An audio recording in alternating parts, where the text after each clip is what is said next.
Real Maharashtra 24 news, आम्ही दाखवतो सत्य. जिल्हाधिकारी कार्यालयासमोर पैशाचे झाड लक्षवेधी आंदोलन.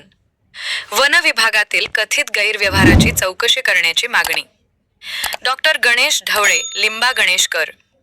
बीड जिल्ह्यातील वन विभागातील वनीकरणासह इतर कामांमध्ये सुरू असलेल्या कथित अनागोंदी कारभार व अनियमितता आणि गैरव्यवहाराच्या निषेधार्थ सामाजिक कार्यकर्ते डॉक्टर गणेश ढवळे यांच्या नेतृत्वाखाली जिल्हाधिकारी कार्यालयासमोर वन विभागातील झाडांना पैसे हे लक्षवेधी आंदोलन करण्यात आले.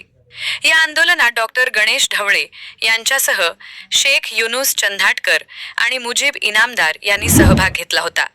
सामाजिक वनीकरण विभागाचे विभागीय वन अधिकारी श्रीनिवास लखमावाड यांना 45 लाख रुपयांच्या लाच प्रकरणात अटक करण्यात आली असून त्यांचे निलंबन करण्यात आले आहे. त्यांना सेवेतून बडतर्फ करून संबंधित प्रकरणाची निष्पक्ष चौकशी करण्यात यावी अशी मागणी आंदोलनकर्त्यांनी केली आहे.